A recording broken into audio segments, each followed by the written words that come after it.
नमस्कार दोस्तों, इस क्लास में हम जानने वाले हैं पोलिंग एजेंट या रिलीविंग एजेंट मूवमेंट सीट क्या होती है, उसका संधारण किस तरह से किया जाता है।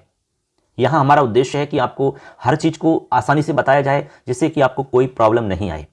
तो पोलिंग एजेंट या रिलीविंग एजेंट जो होते हैं उनके लिए एक मूवमेंट सीट आती है। उस मूवमेंट सीट में उनका पूरा रिकॉर्ड रहता है, कब वो बाहर गए, कब वो आए, उनका नाम वगैरह, ठीक है, राजनीतिक दल का नाम, उम्मीदवार का नाम, संसदीय निर्वाचन क्षेत्र की संख्या वगैरह जो भी सारी चीजें हैं वो वहां लिखनी होती हैं, ठीक है ना। उसके हस्ताक्षर भी वहां करवाने होते हैं। रिलीविंग एजेंट हो सकता है या फिर पोलिंग एजेंट हो सकता है, ठीक है। उनका पूरा यहां संधारण हम किस तरह से करेंगे, ठीक है, वो पूरी आपको मैं जानकारी यहां देने वाला हूं। चलिए देखते हैं मित्रों, यहां स्क्रीन पर आप देख पा रहे होंगे पोलिंग एजेंट या रिलीविंग एजेंट मूवमेंट सीट, ठीक है। तो इसमें देखिए सबसे पहला हमारा जो कॉलम रहेगा वो रहेगा मित्रों यहां पर सीरियल नंबर का। तो यहां पर आपको सिंपल सीरियल नंबर लिख देना है, जैसे कि 1 नंबर लिख दिया, उसके बाद में नीचे 2 नंबर, 3 नंबर, 4 नंबर, इस तरीका से आप लिखते चलेंगे, ठीक है। अब यहां पर देखेंगे पहला है संसदीय निर्वाचन क्षेत्र की संख्या, यानी संसदीय निर्वाचन क्षेत्र आपको बताना है उसकी संख्या कितनी है, ठीक है ना। उसकी संख्या बतानी है जो आपके लिए अलॉट हुआ है, जो विधानसभा क्षेत्र आपको अलॉट हुआ है, ठीक है, वहां आपको यह देखना है कि संसदीय निर्वाचन क्षेत्र की संख्या कितनी है। यहां तो आपको संख्या और नाम बताना होगा, यानी संख्या भी लिखनी और नाम भी लिखना है। इसके बाद में दूसरा जो कॉलम होगा यह विधानसभा की संख्या और नाम लिखना, यानी दोनों चीज आपको लिखनी होंगी। विधानसभा कौन सी अलॉट हुई है उसका नाम, और विधानसभा के साथ साथ में आपको संसदीय निर्वाचन क्षेत्र की संख्या और नाम भी आपको लिखना होगा। अब ये चीज आपको कहां मिलने वाली है, सिंपल है यार, आपके जितने भी मशीन हैं उन सब में जो टैग लगे हुए हैं उन सब टैग पर ये चीज आपको लिखी हुई मिलेगी। इसके अलावा जो सामग्री मिलेगी, इसके अलावा आपके पास वोटर लिस्ट मिलेगी, उन सब में आपको ये सारी चीज लिखी हुई मिलती है। आपको सारी चीज ऑलरेडी सब देते हैं ये, ठीक है। तो आप लिखेंगे संसदीय निर्वाचन क्षेत्र की संख्या, नाम लिख देंगे, विधानसभा की संख्या, नाम लिख देंगे। उसके बाद में उम्मीदवार का नाम लिखेंगे, जो कैंडिडेट है उसका नाम आपको यहां लिखना होगा, ठीक है। उम्मीदवार का नाम लिखना है, कैंडिडेट का नाम।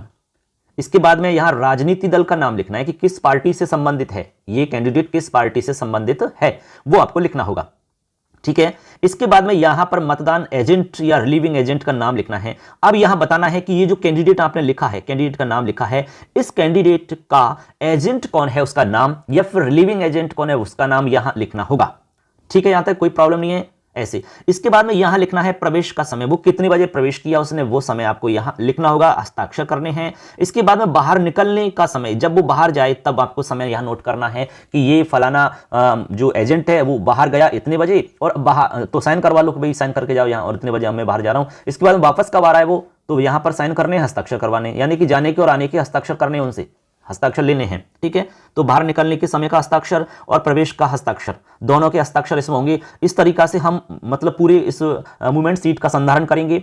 इसमें जो पोलिंग एजेंट हैं उनकी भी डिटेल रहेगी, इसके अलावा रिलीविंग एजेंट होंगे उनकी भी डिटेल इसमें रहेगी। तो एकदम सिंपल है, आसान है, कोई इसमें दिक्कत नहीं आएगी, लेकिन इसको संधारित जरूर करना है, अनिवार्य रूप से आपको इसको भरना है। अब देखिए दोस्तों, आप इसमें जैसे आप पहुंच जाओगे, जैसे राजस्थान की हम बात करें तो 25 तारीख को आपके चुनाव होने वाले हैं। कितनी तारीख को है, 25 तारीख को। अब 25 तारीख का मतलब हो गया कि आप 24 तारीख को बूथ पर पहुंच जाओगे। अब 24 तारीख को आपको लगभग ये मानकर चलो कि 50% काम से ज्यादा काम कर लेना चाहिए आपको। यदि आप अपने काम को बहुत अच्छे से करना चाहते हो तो आप सारा सामान देख लो, उसमें जो चीजें पहले लिखी जा सकती हैं, जो काम किया जा सकता है, वो सारा काम पहले से आप करके रखें, ठीक है ना। 25 तारीख के लिए सारा काम ना छोड़ें आप। उस समय तो केवल वही काम करना है जो उसी दिन का होगा, जिसको 24 को नहीं कर सकते उस काम को 25 को करना है। लेकिन जो काम 24 को हो सकता है वो समस्त काम आपको 24 को कर लेना चाहिए, जिससे कि आपका सारा काम बहुत अच्छे से होगा, बिना टेंशन के होगा, ठीक है ना। तो ये देखो, जैसे संसदीय निर्वाचन क्षेत्र की संख्या, नाम वगैरह ये सब भर के रखें, विधानसभा का नाम ये भर के रखें आप, तो इसमें तो कोई प्रॉब्लम है नहीं है। ये दोनों कॉलम है, आराम से भर के रख सकते हो आप, कहां दिक्कत है इसमें, भाई आना जाना तो होगा निश्चित है। तो ये चीज आप भर के रखें। नहीं भी हुआ मान लो बाई चांस तो नील करके पटक दो इसको, लेकिन ये तो लिखना पड़ेगा ना, तो बाद में लिखें, इससे अच्छा पहले लिख लो आप। तो इस तरीका से मित्रों आप इसका संधारण कर सकते हैं, ठीक है। सबके लिए धन्यवाद दोस्तों, चैनल को सब्सक्राइब करना, क्योंकि हर प्रकार की जानकारी मैं इस चैनल पर आपको देता हूं। नमस्कार।